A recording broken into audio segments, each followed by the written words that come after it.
A Captain and a Madman by RazielZonoran. Chapter 5, Renovation.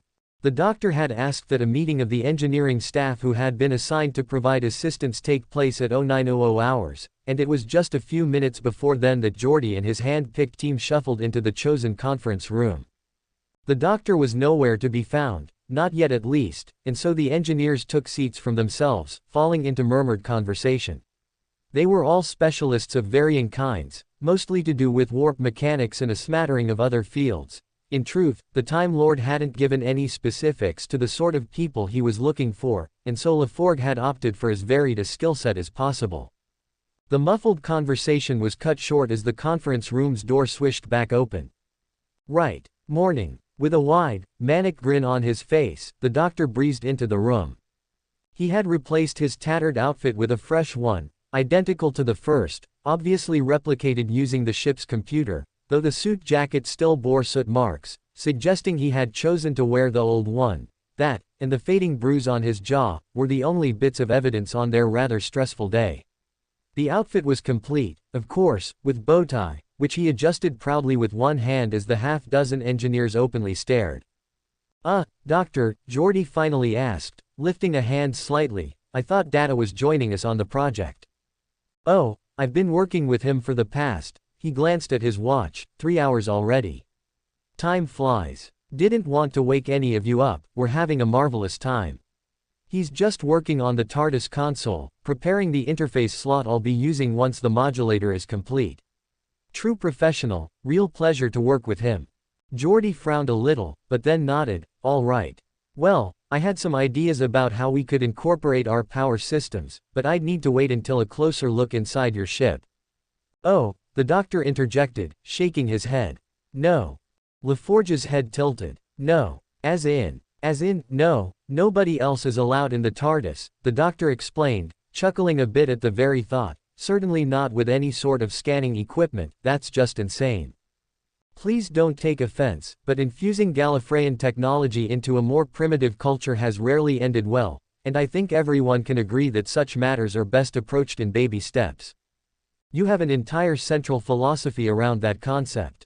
Data has already been ordered by Captain Picard to keep any observations he makes entirely to himself, up to and including deletion of the memory engrams, so the risk is minimized with him. Humans with scanners on the other hand, no, terrible, terrible idea. After all, just because I'm not the doctor of this universe, doesn't mean I can't behave with just a little bit of responsibility when it comes to keeping the children out of the liquor cabinet. Long as we're not taking offense, right?"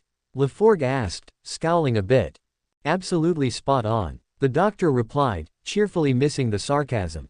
Selecting the chair at the end of the conference room for himself, he plonked down onto it, adjusting his jacket, then reaching into one of the pockets. Out came 1 PADD, then 2, then 3, then 4, until he had a stack of 5 PADDs resting on the table. Finally, he pulled out one more item, a bulky, boxy device that was at least 3 times larger than the pocket he'd tugged it from. Leaning back, he stretched, twiddled his thumbs, rotated back and forth in the chair a couple of times, then kicked his feet up. "All right, the work should be simple enough," he began. "I mostly need people to run messages, collect supplies, hold light here or there, and help me better incorporate the particulars of your technology into the modulator I'm going to design, since much of it will need your hardware. Also, if anyone knows how to make your replicator produce jammy dodgers." Doctor," LaForgue interjected, leaning forward a little, "I don't mean to sound too, but we're not exactly first-year cadets. Captain Picard wants us to help you, and I don't think it'd be too much to ask that you let us actually help in a way other than just running errands. We have our own fields of expertise." There were nods all about the table, and the Time Lord considered that point, lips pursing before he snapped his fingers. "You're absolutely right," the doctor mused. "My apologies, I am accustomed to working in far earlier time periods, I obviously shouldn't discount your abilities. All right, anyone who has a background in trans-spatial biotemporal engineering, preferably with a minor in extradimensional singularity mechanics, raise your hand and you can join me for a tour in the TARDIS." The engineers glanced at one another, but otherwise nobody moved, certainly, nobody raised a hand. Anybody. Anyone at all. The doctor waited for a long moment before announcing. Just me then. Let's move on. I had some thoughts as to how I might modify the TARDIS, but I am going to need a number of things. 3 yards of optical cable, 5 pounds of duranium, 50 ounces of copper, half a pound of tin, a computational unit capable of at least 70,000 processes per second, a programmable command and control interface, a ball to throw at the wall when I get stuck, AAAND. Oh, yes, I searched your database for a certain species of coral that is quite crucial, but unfortunately you don't seem to have an equivalent. However, I believe I know how to make up for this. Do you have any? He double-checked the PADD before sliding it, and another, to a pair of engineers. Dilithium, to spare. Well, yeah, LaForgue replied, shrugging, we have about 50 kilos of raw dilithium ore in cargo bay 3. Excellent, I need just half a kilo, delivered to sickbay. Selecting a third PADD from the pile, he slid it across the conference table, along the bulky device he had brought in. Give these to Dr. Crusher, along with the ore, ask her if she could have one of her people follow the instructions to the very letter. A single deviation from those instructions, and we'd have to start from scratch, and as this is a crucial ingredient, best it be ready sooner than later. Sighing softly, LaForgue nonetheless gestures to the remaining engineers, who took their respective PADDs and left the conference room with whatever dignity they could muster. The chief engineer wasn't exactly thrilled with how things were turning out, though he considered himself a pretty easy-going guy. He had actually been extremely excited for the chance to solve a bit of the riddle that was this doctor's big blue box, but it looked like that mystery was going to hold for a while longer. Anything else I can get you? He asked. Just to reserve one of your holodecks for a day or two, the doctor replied.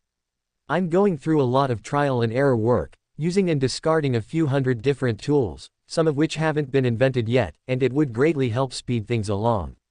I already wrote a base program. A cross-slit of fourth PADD. Of course you did. Accepting the PADD, Geordi scrolled through it for a moment, frowning. I don't see any tool parameters. Well, of course not, that would fall under no technology sharing, the doctor replied, sounding almost offended. Just said I wasn't going to do that. I intend to write the parameters on the fly, encrypt the files, delete them when I'm done, what have you. Anyway, I won't need anything terribly exotic until that crucial task in sickbay is complete, and so the tools you have on file should be sufficient for now. Actually, I'll mostly be using my sonic screwdriver, but they're very nice tools. Very well built. Geordi nodded slowly, trying to sound like the compliment he was accepting wasn't quite so backhanded. Thanks. The doctor sighed a little as he considered the chief engineer for a long moment.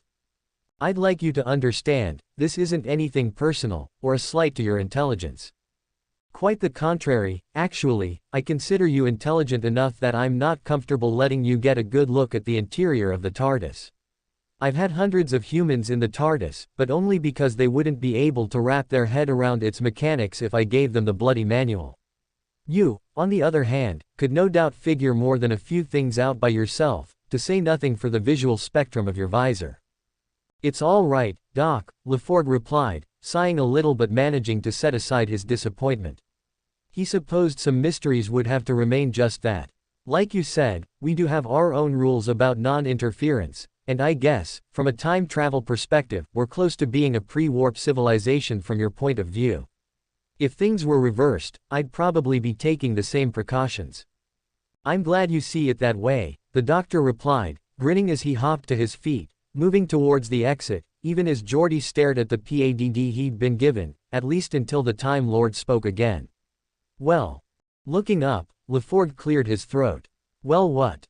Wheel, the doctor replied slowly, eyes narrowing as if he couldn't believe he had explained this. I am off to design a modulator intended to tap into the very essence of the universe. And Data spoke quite highly of you, so I thought you'd like to come with me to the holodeck and assist. Or just watch. Honestly, I've been pottering about on my own for a while, be nice to have someone to talk to, and Data will be in the TARDIS for the rest of the day. But, of course, if you're otherwise occupied. No. Geordi cut in quickly, shaking his head and half stumbling to his feet. No, absolutely I'd be happy to help any way I can. Brilliant. Grinning, the doctor whirled on his heel, stepping out of the conference room and calling over his shoulder, "Come along, LaFord. Dash dash dash dash dash dash dash dash dash dash dash dash dash dash dash dash dash dash." It's incredible, Jean-Luc. Picard and Dr. Crusher were both in sickbay a little over an hour later, the former staring at a set of readouts on the wall monitor with absolutely no idea what they meant, and the latter focusing all her attention on what the readouts were referring to. A sealed containment pod filled with a pink-tinted, transparent, bubbling liquid. At the bottom, the chunk of dilithium crystal rested, the edges of it looking curiously ridged and covered in small craters. Attached to the side of the pod was the bulky device the doctor had delivered to her, via a very irritated-looking engineer. "I'm following every instruction he gave me," she told him, shaking her head, though it took a little while to integrate his device into the containment pod. Whatever it is, something is definitely happening to the dilithium ore. Maybe it's the subspace field, maybe it's the nutrient bath, maybe it's the blend of radiation that the device he gave me is generating, but the actual structure of the crystal is changing, somehow. I couldn't even begin to guess into what, and I dearly wish Data were to take a look. In any case, according to the doctor's instructions, it won't be ready for a few more hours, but Captain, I wish I could pick this man's brain. I mean, not literally. Well, a more detailed neurological scan would be nice, but I honestly wonder what he's a doctor of. I'd ask him, Picard replied, but I suspect it would just result in more questions. Still, let me know when. Bridge to Captain Picard. The voice piped through his com badge, cutting off his next words. We are receiving a transmission from Starfleet Command. One moment, Bridge. Dr. Crusher, may I use your office? Of course, Captain, Crusher murmured, her eyes still locked on the readouts her tricorder was offering her. Stifling a grin at her unrelenting fascination, Picard slipped into her office and settled onto her chair, turning the monitor towards him and tapping a control. Bridge, he instructed, pipe the transmission through to Dr. Crusher's office terminal. A moment later, the face of Admiral Alexis Nekarov popped onto the screen, framed in the background by the plain gray wall of his office in Starfleet Command's headquarters. His salt and pepper hair was immaculately groomed in a crew cut, his beard cropped short, and he looked every inch the authoritative drill sergeant, and, indeed, he had been an instructor at Starfleet Academy for well over a decade, before being promoted to the Admiralty. Admiral Ross, good to see you again, Picard greeted with a small smile. How's San Francisco? A little too quiet for my tastes, but I get by, Ross replied, his tone friendly, if a little businesslike. I just finished reading your report, quite a story. Yes, it's been an eventful couple of days, Picard noted dryly, but given how things have turned out, they've been quite positive. Yes, it's fortuitous he was there to help. Ross's casual tones faded, leaving him quite intent as he leaned forward, hands folded in front of him. Now, the report mentioned that his vessel is basically dead in the water until he calibrates it properly. Has he completed those calibrations yet? No, from what the doctor has told me, he will need at least 48 hours to complete his design, Picard replied. Possibly more.